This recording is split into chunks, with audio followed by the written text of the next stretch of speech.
കേരളം ജയിക്കും, UDF നയിക്കും. നമ്മൾ ജീവിക്കുന്നത് പുരോഗതിയുടെ വലിയ അവകാശവാദങ്ങൾ മുഴക്കുന്ന ഒരു ലോകത്താണ്. മാനവികതയെക്കുറിച്ചും മനുഷ്യാവകാശങ്ങളെക്കുറിച്ചും വലിയ പ്രസംഗങ്ങൾ നടത്തുന്ന ഒരു ലോകത്ത്. എന്നാൽ ഈ ലോകത്തിൻ്റെ നീതി ഇന്ന് ആർക്കൊപ്പമാണ്? പട്ടിണി കിടക്കുന്ന മനുഷ്യനൊപ്പമോ അതോ വിപണിയിലെ ലാഭത്തിനൊപ്പമോ?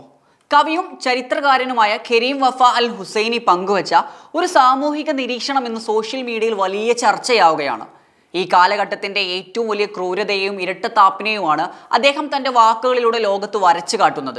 ലോകം എന്തിനു വേണ്ടിയാണ് ഉണരുന്നത്, എന്തിനു നേരെയാണ് കണ്ണടക്കുന്നത് എന്ന വലിയ ചോദ്യമാണ് അദ്ദേഹം ഉയർത്തുന്നത്. ഹോർമൂസ് കടലിടുക്ക് ലോകത്തിലെ ഏറ്റവും പ്രധാനപ്പെട്ട എണ്ണക്കപ്പൽ പാതകളിലൊന്ന്. അദ്ദേഹം പറയുന്നത് ഈ കടലിടുക്ക് വെറും ഒരാഴ്ച തടസ്സപ്പെട്ടപ്പോൾ ഈ ലോകം സ്തംഭിച്ചു പോയെന്ന്. എന്തുകൊണ്ടായിരുന്നു ആ പരിഭ്രാന്തി? അവിടെ തടയപ്പെട്ടത് മനുഷ്യത്വമല്ല, മറിച്ച് എണ്ണക്കപ്പലുകളായിരുന്നു എന്ന്. ലോകത്തെ വൻ ശക്തികളുടെ വ്യവസായങ്ങൾക്ക് ആവശ്യമായ ഇന്ധനം അതിലൂടെയാണ് കടന്നു പോകുന്നത്.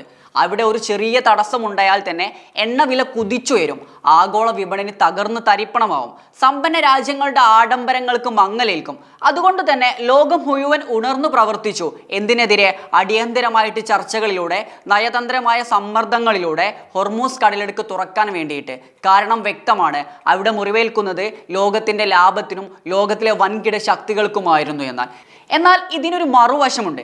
ഗസയിലെ ദശലക്ഷക്കണക്കിന് മനുഷ്യർക്ക് ഭക്ഷണവും മരുന്നും ലഭിക്കേണ്ട റഫ അതിർത്തി 2007 മുതൽ ഈ അതിർത്തി പല തവണകളിലായി അടച്ചിട്ടു. മാസങ്ങളല്ല, വർഷങ്ങളോളം ഒരു ജനത അവിടെ ശ്വാസം മുട്ടി കഴിയുന്നു. ഭക്ഷണമോ മരുന്നോ അത്യാവശ്യ വസ്തുക്കളോ കടത്തിവിടാൻ അനുവാദമില്ലാതെ ഒരു ജനതയെ വലിയ രീതിയിലേക്ക് പട്ടിണിയിലേക്ക് അവരെന്ത് ചെയ്തു? പറഞ്ഞയച്ചു എന്നുള്ളതാ. മാസങ്ങളല്ല, വർഷങ്ങളോളം ഒരു ജനതയെ അവർ ശ്വാസം മുട്ടിച്ചു.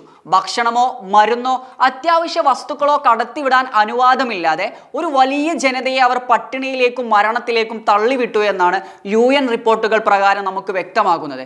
ഗസയിൽ ഏകദേശം 2 മില്യൺ കണക്കിന് ആളുകൾ കടുത്ത ഭക്ഷണക്ഷാമം നേരിട്ടിരുന്നു. ഇന്നും അതിൻ്റെ ഫലമായിട്ട് അവർ ഭക്ഷണക്ഷാമം നേരിട്ടുകൊണ്ടിരിക്കുന്നു എന്നുള്ളതാണ്. ആ സമയത്തെല്ലാം ലോകശക്തികൾ എന്താണ് ചെയ്തത്? ലോകം സ്തംഭിച്ചോ? വൻ ശക്തികൾ ഒന്നടക്കം ആ വാതിൽ തുറപ്പിക്കാൻ ഓടിയെത്തിയോ? ഇല്ല. കാരണം റഫ അതിർത്തി തുറന്നാൽ അവിടെ ലാഭമില്ല, ആർക്കും എണ്ണ ലഭിക്കാനുമില്ല. അവിടെയുള്ളത് വിലയില്ലാത്ത വെറും മനുഷ്യജീവനുകൾ മാത്രമായിരുന്നു. ഈ ലോകത്ത് മനുഷ്യജീവനുകളെക്കാൾ വിലയുള്ളത് മാർക്കറ്റിനും ലാഭത്തിനുമാണ്.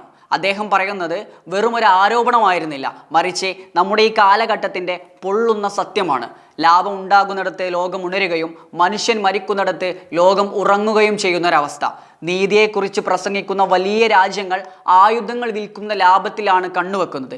പട്ടിണി കിടക്കുന്നവൻ്റെ നിലവിലേക്കാൾ ഉച്ചത്തിൽ അവർ കേൾക്കുന്നത് ലോകത്തിലെ ഓഹരി വിപണിയിലെ വലിയ ഇടിവുകളുടെ ശബ്ദങ്ങളാണ്. UDF വരികയല്ലേ?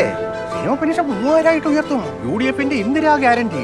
നമുക്ക് 6000 രൂപ ക്ഷേമ പെൻഷനുകൾ 3000 രൂപയാക്കി വർദ്ധിപ്പിക്കും. ഇത് UDFന്റെ ഇന്ദിരാ ഗ്യാരണ്ടി. ഇനി ജനങ്ങൾ ജയിക്കട്ടെ. കേരളം ജയിക്കും, UDF നയിക്കും.